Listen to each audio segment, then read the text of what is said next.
भारत में vitamin D की कमी एक गंभीर लेकिन अक्सर अनदेखी की जाने वाली स्वास्थ्य समस्या बन चुकी है।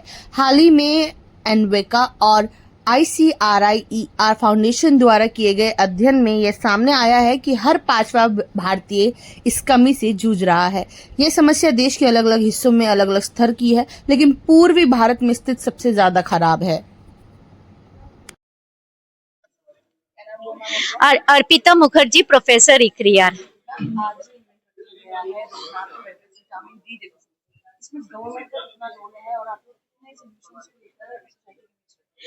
गवर्नमेंट का बहुत बड़ा रोल होता है क्योंकि गवर्नमेंट हमारे देश में बहुत अवेयर है और वो न्यूट्रिशन डेफिशिएंसी को एड्रेस करने के लिए कई सारे चीजों को कर रहे हैं।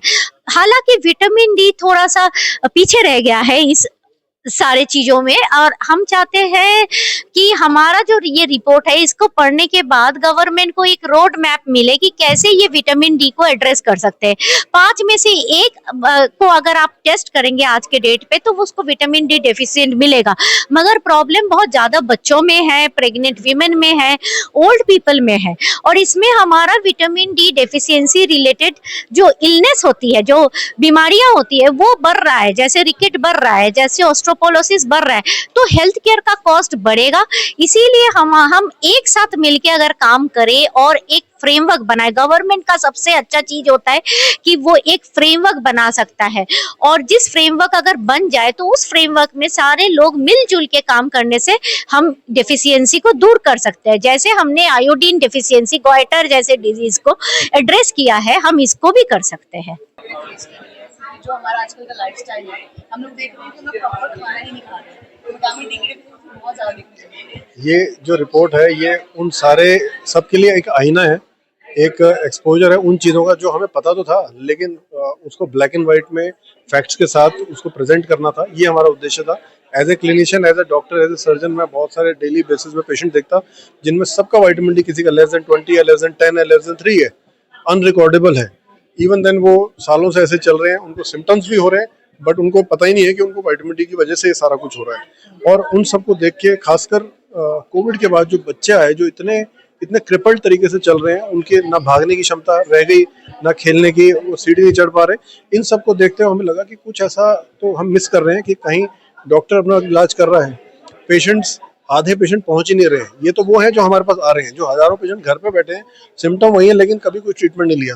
तो क्या हम पूरी कंट्री में ये अवेयरनेस कर सकते हैं कि how important is vitamin D, and awareness के साथ साथ क्या तरीका होगा कि अवेयरनेस तो हो गया लेकिन हम वहाँ तक पहुँचे कैसे, क्योंकि विटामिन डी एक हार्मोन है, बनने का तरीका भी उसका कॉम्प्लेक्स है, तो वो सस्ता भी नहीं है। क्या हम उसको और एसेंशियल ड्रग में और उसकी कॉस्ट को रिड्यूस कर सकते हैं? और अगर हम जानना चाहें कि कितना डेफिशिएंसी है, आज हम एनीमिया को जानना चाहिए, हीमोग्लोबिन करना है, 20 रुपए का हीमोग्लोबिन होता है, लेकिन अगर विटामिन डी भी करेंगे तो गवर्नमेंट हॉस्पिटल में भी 500 रुपए से कम का विटामिन डी लेवल नहीं होता है। तो इतना एक्सपेंसिव अगर टेस्ट रहेगा तो क्या कुछ तरीके हैं कि हम इसके लो कॉस्ट एक मासेस के लिए कुछ हम विटामिन डी का टेस्ट निकाल सके, जिससे हम डायग्नोसिस भी जल्दी कर पाए और उसका इलाज भी सही कर पाए। जो ऑलरेडी हमारे सप्लाई चेन एग्जिस्टिंग अवेलेबल है, चाहे वो अमूल का है, चाहे मिल्क डिस्ट्रीब्यूशन है, चाहे ऑयल डिस्ट्रीब्यूटिंग नेटवर्क है, उन सबको हम यूज करें और उसके बेसिस पे हम कहीं ना कहीं इस विटामिन डी को लास्ट माइल तक पहुंचा सकें। सबको इम्पैक्ट कर रही है, बच्चों से लेकर मिडिल एज से एल्डरली।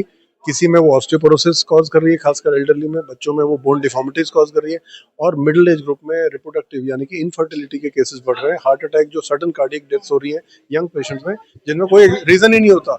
कई बार वो एक क्रॉनिक इन्फ्लेमेटरी रिस्पॉन्स होता है विटामिन डी डेफिशिएंसी का, जिसकी वजह से हार्ट की आर्टरीज भी धीरे धीरे ब्लॉक हो जाती है, इन्फ्लेम्ड हो जाती है। तो इसका इफेक्ट सिर्फ हड्डियों पे नहीं, बॉडी के बहुत सारे ऐसे सिस्टम्स हैं जिसमें इम्यूनिटी का एनहेंसमेंट होना और हार्ट की हेल्थ का, स्ट्रोक का, इन सब चीजों का कहीं ना कहीं विटामिन डी से रोल है। सर, अगर देखा जाए जिस तरीके से शहरी के लोग बच्चे वगैरह तो आ जाते हैं, बट जो जितने भी गाँव वगैरह के वहाँ पे सबसे ज्यादा डेफिशिएंसी कम देखने को मिलती है, उनके लिए आप क्या सोच रहे हैं? बट अब आजकल तो विलेजेस भी अर्बन होते जा रहे हैं, वहाँ भी 1 से 2 फ्लोर 3 फ्लोर बनते जा रहे हैं। आउटडोर एक्टिविटी उधर भी कम हो गया। जब से सोशल मीडिया और व्हाट्सएप आया तब से सब लोग अपना फोन पे ग्लूड है, rather than going out in the farms they are sitting at home.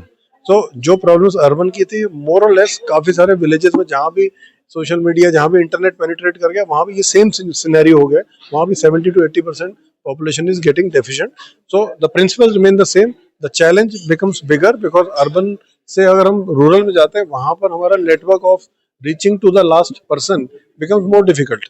तो हमें वहाँ इनोवेट करना पड़ेगा स्टेट वाइज, कंट्री वाइज, कि भाई कौन से स्टेट में किस तरीके का नेटवर्क सबसे ज़्यादा स्ट्रॉन्ग है, चाहे वो मिल्क का है, चाहे ऑयल का है, चाहे स्टेपल्स का है, और कौन से लोकल ऐसी कंपनीज हैं जो ये सारा डिस्ट्रीब्यूशन नेटवर्क इन्वॉल्व है, उन सबको स्टेक होल्डर बनाना पड़ेगा, तब जाके हम रूरल एरिया में भी ये टैकल कर पाएंगे। तो एक लास्ट क्वेश्चन की गवर्नमेंट की तरफ से क्या कुछ सपोर्ट मिल रहा है और कितना आप लोग इनके साथ देखिए, जब ये स्टार्ट हुआ तो इसमें बहुत सारे गवर्नमेंट इंस्टीट्यूट जो कि इसमें पॉलिसी मेकिंग में इन्वॉल्व है, जिसको गवर्नमेंट सुनती है, जो एडवाइजर्स हैं उन गवर्नमेंट के, उन सबका भी इसमें ओपिनियन है। तो अब इसके बाद नेक्स्ट स्टेप जो है कि we reach out with this formal document where we have got all the evidence and then go to the government and try and see how can we convince them to make it this micronutrient deficiency an important one, and so that it gets included in their mandated thing to turn around the micronutrient deficiency by going to the distribution network, to the oil manufacturer, to the milk manufacturer, and all other people who have the capability to reach to the last person in the country.